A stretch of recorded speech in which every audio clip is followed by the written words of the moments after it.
What if I told you that uh, sitting perfectly still on a cushion, with your eyes wide open and your mind just razor sharp, actually looks exactly the same to a brain scanner as being completely passed out in a deep sleep? I mean, it sounds impossible, right? Right. But it completely upends how we even categorize human consciousness. It really does.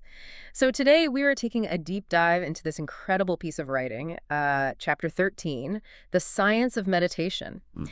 And we're using this text, along with just a whole stack of fascinating research, to answer a question that honestly kind of breaks my understanding of the human brain. Yeah. Is meditation actually just a biological form of awake sleep? Right, which is just a huge concept. And, to frame where this research is coming from, this excerpt provides a really comprehensive synthesis of sleep and meditation studies. And it was all gathered with the insights of Dr. Heather Reed. She's a psychology professor at the University of Connecticut. Oh, awesome. Yeah, and Dr. Reed pointed out this really fascinating gap in the current science, which is that there is a surprising lack of clinical trials, Mhm. specifically targeting this exact overlap between sleep and meditation. So, the material we're diving into today is actively charting new territory. Which is incredibly exciting for us because we basically get a front row seat to this evolving science. And what I love is we are going to bypass all that dense academic jargon to look at the actual mechanics of what is happening in your body. Like, we all know the basics, right? We know about REM sleep, we know about deep sleep, Sure. but this source material takes those established baselines and uses them to challenge the very biological boundary of what we even consider rest. Exactly. And to understand how they challenge that boundary, we really have to look at the gold standard for measuring rest, which is the EEG, or electroencephalogram. Right, the classic brain monitor with all the wires. Yeah, exactly, the wires on the scalp. It tracks the electrical impulses of the brain's roughly 100 billion neurons. But rather than getting bogged down in textbook definitions, let's just look at what the EEG is actually capturing. When we talk about brain waves, so that's your delta, theta, alpha, and beta, we're really talking about the behavior of a crowd. Okay, I like where this is going. How so? Like, what kind of crowd? So think of those 100 billion neurons like an absolutely massive stadium crowd. When you're fully awake, navigating your day, your brain is producing beta waves. Right. In our stadium analogy, this is basically before the game starts. Everyone is having their own individual, frantic, just chaotic conversations. Buying hot dogs, finding their seats, yeah. Exactly. Because there are millions of tiny, unsynchronized electrical pulses happening all at once, the overall wave frequency is very high, like between 12 to 30 hertz.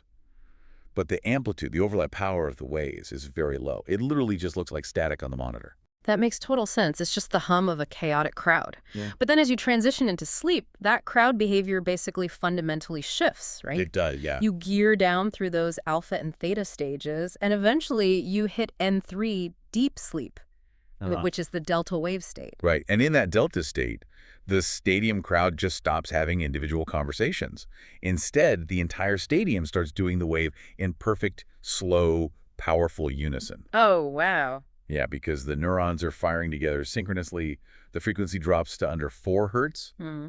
but the amplitude becomes massive. It forms these huge rolling waves on the EEG monitor. Okay, let's unpack this for a second because it makes me think of like driving a car. It's like your brain shifts down from that frantic beta wave state, which is like speeding down a busy, chaotic highway, Yeah. and it downshifts all the way into this slow, quiet, restorative neighborhood drive. That is a great way to look at it. And we know from previous deep dives that this slow-rolling N3 delta state is really where the magic happens for the human body. Right, the body effectively goes offline. Totally offline. Muscle tone drops, your pulse slows down, and your immune system boots up for repair. But the text highlights something really crucial for our discussion today. Even though the brain is in this incredibly slow, synchronized state, N3 sleep is actually vital for insightful thinking, creativity, and memory consolidation. Wait, really? Even though you're completely unconscious? Yeah.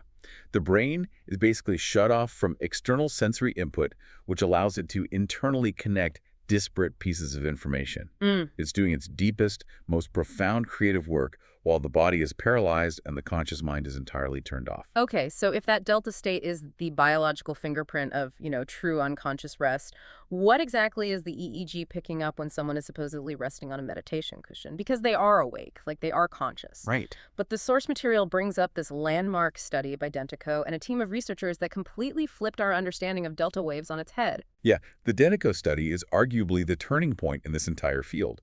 They wanted to see how intense meditation affects the brain's actual need for sleep.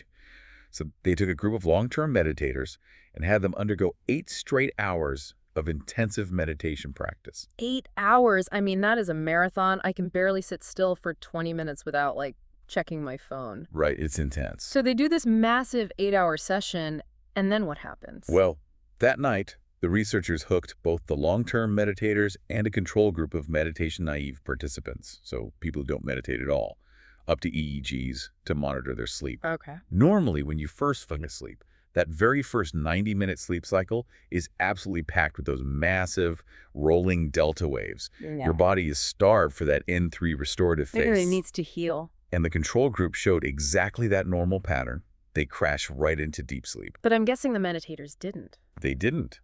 The meditators showed a highly significant reduction in delta brainwave activity during that crucial first sleep cycle. Wait, so their brains just skipped the most important healing phase of the night? That sounds almost, I don't know, dangerous. Why would the brain voluntarily skip its primary recovery process? Well, because from a biological standpoint, the brain felt it had already completed that recovery process. Oh, and interesting. To explain the mechanism behind this, the text introduces parallel research by a scientist named Dirk-Jan Dijk.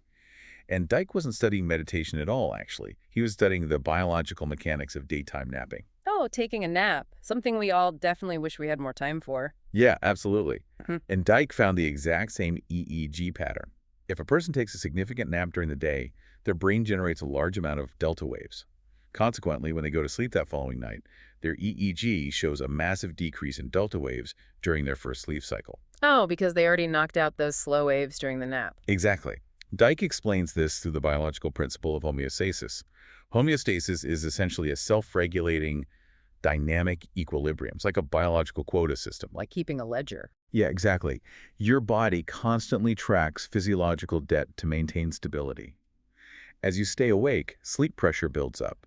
You accumulate a specific debt of slow-wave sleep that must be paid back to remain healthy. So when you take a nap, you are basically paying down that slow wave debt early.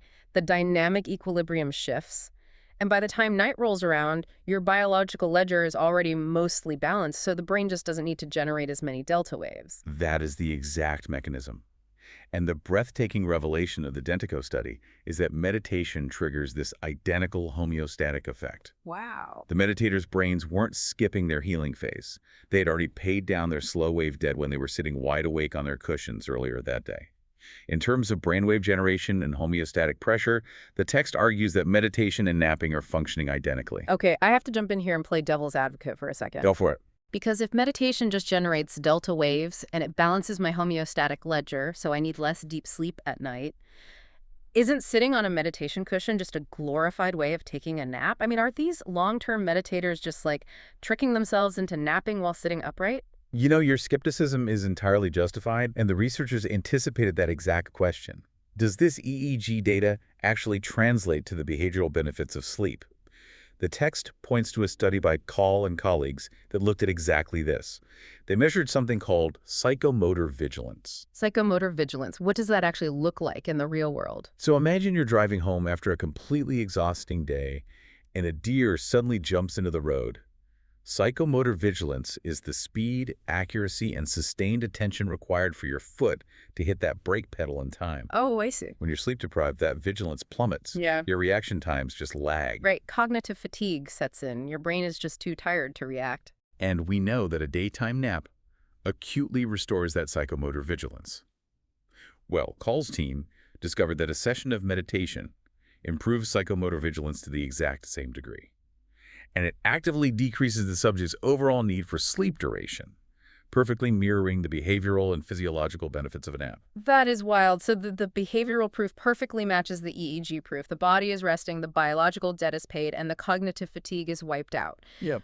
But, okay, if meditation is biologically functioning like a nap, we have to ask a massive follow-up question. Does it matter how you meditate? Because there are thousands of different traditions, right? You have people chanting, people focusing on a mantra, people visualizing complex geometry. Do you need to do all of that to trigger this homeostatic shift? According to the research presented in this text, the technique itself might be biologically irrelevant. Wait, really? Irrelevant? Yeah, let's look back at the Denico study. They dug into the subjective experiences and the specific practices of their meditators. They found that the generation of those restorative delta waves did not depend on whether the meditators had their eyes open or closed. Wait, their eyes could be wide open, taking in the room, and their brain is still doing that slow wave stadium cure. Exactly. Furthermore, the brainwave activity didn't correlate with any specific meditation technique. Whether they were doing intense visualization or just simple breath awareness, the biological outcome, that profound rest, was identical. Oh, wow. And this perfectly sets up the core and I'd say slightly controversial argument that the author of this book makes in Chapter 5, which is titled Sleepability, Yeah. and Chapter 9 titled The Ultimate Method. Right. The author basically states that all of those elaborate methods, the mantras, the visualizations, the strict breath counting, are completely unnecessary to trigger the actual biological shift. Yeah, the author suggests we've been confusing the vehicle with the destination. They argue that the only true functional purpose of any meditation technique is simply to give the conscious mind something boring to do so that it can maintain absolute bodily stillness. Here's where it gets really interesting because it's just a trick to keep the physical body from moving. I love this theory because it reminds me of like the motion sensor lights in a smart home. Okay, how so? Well, if you're walking around a room waving your arms, the biological motion sensor keeps the lights on. Your brain stays in that fast, chaotic beta wave mode. Right, because movement requires active processing and alertness. Exactly. But if you sit perfectly still in that room for long enough, eventually the motion sensor assumes the room is empty. It turns the lights off. Evolutionary biology doesn't have a specific separate category for meditation. It just has a rule that says absolute prolonged physical stillness means the organism is going to sleep. By forcing your body to remain entirely motionless, you are tricking your unconscious nervous system to thinking, oh, we must be asleep now. So it automatically fires up the sleep mechanisms, bringing on the delta waves. It is a profound biological hack. Yeah. But, if the specific techniques are just a decoy, and the body is effectively initiating a sleep sequence while you sit there, what is the dividing line? What's the crucial difference between meditating and actually just falling asleep in your bed? Well, it has to be consciousness, right? Yeah. The text points out the obvious physical differences. You usually sleep lying horizontally, whereas you can meditate sitting up, standing, or even during like a slow walking meditation. But the ultimate differentiator is awareness. Right. During normal sleep, the conscious mind completely clocks out. You have no active agency or awareness of your surroundings, but during meditation, you maintain that conscious agency. Exactly. Your body goes offline, but your mind stays online. And to highlight how incredibly unique this state is, the source material introduces a fascinating parallel phenomenon: lucid dreaming. Now, I want to be careful here because I feel like people often confuse lucid dreaming with daydreaming. Daydreaming is just your mind wandering off into a fantasy while you're, I don't know, staring out a window at work. You're fully awake. Lucid dreaming is a totally different biological state. It is. Lucid dreaming is a highly specific condition where an individual becomes completely aware that they are dreaming while their body remains fully asleep. They possess the ability to think logically, make decisions, and access their waking memories, all within the dream environment. And the source cites researchers Baird, Tononi, and LaBerge who mapped exactly when this happens. They discovered that true lucid dreaming occurs strictly during REM sleep. Right, the rapid eye movement phase. And what makes their research critical for our discussion is that they proved lucid dreaming isn't just a fuzzy, half-awake transition state. The EEG data shows the subject is firmly locked into confirmed REM sleep, yet the conscious centers of the brain light up as if they were fully awake. So let's lay these two phenomena, lucid dreaming and meditation, side by side. Because when you map out the mechanics, you realize they are exact opposites that arrive at the exact same final destination. Yeah, let's trace those two pathways. Start with lucid dreaming. Okay, so with lucid dreaming, you start at the baseline of full unconsciousness. Your body is asleep in the bed, paralyzed so you don't act out your dreams. And your mind is entirely asleep, just swept up in whatever bizarre narrative your brain is projecting. Then spontaneously, the mind wakes up. You realize, wait, I am dreaming. So the progression is Body asleep, mind asleep. Right. And the variable that changes is the mind waking up. Yes. Now, trace the pathway of meditation. You start at the baseline of full wakefulness. Your body is awake, upright on a cushion. Your mind is awake, aware of the room, aware of the temperature. Then, through prolonged stillness, you trick the body into falling asleep. The progression is Uh, body awake, mind awake. The Mm. variable that changes is the body falling asleep. Exactly. They start from opposite ends of the biological spectrum, but the end result for both pathways is identical, a state where the mind is fully awake and the body is deeply asleep. I mean, it is absolutely staggering to realize that human neurobiology possesses two entirely distinct doors to access the exact same state of conscious rest. It's just a marvel of our neuroanatomy. And it aligns perfectly with the global conclusion that the scientific community is beginning to form around this data. The source material references this exhaustive review of research conducted by scientists Nagendra, Maruthai, and Kudi. They synthesize years of literature specifically looking at the regulatory role meditation plays on sleep architecture. And what was their ultimate takeaway from all that data? They concluded that the practice of meditation brings about global changes in physiological functions that share massive similarities to the changes observed during sleep. What do they mean by global changes, like the whole body? Yeah, they mean it isn't just one localized effect. It isn't just your heart rate slowing down or just your breathing changing. It's an autoregulatory, integrated global phenomenon. Yeah, it's a mouthful. It is. Let's break that phrase down. It's autoregulatory, meaning the system is automatically adjusting itself without your active effort. It's integrated and global, meaning the entire nervous system, cardiovascular system, and respiratory system are all syncing up to establish a profound harmony between the body and the mind.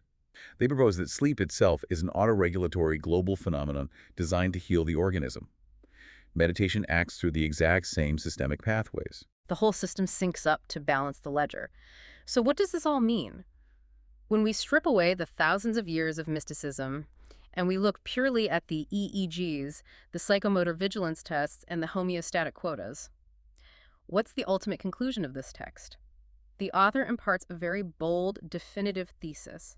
Meditation is sleep. It's not a metaphor. It's not like sleep. Biologically, it is, quite literally, awake sleep. Engaging the body's deepest restorative mechanisms while retaining the light of consciousness. Now, in the spirit of full disclosure, we do need to mention that the author takes this thesis to a rather extreme frontier in Chapter 11, which is titled Human Hibernation.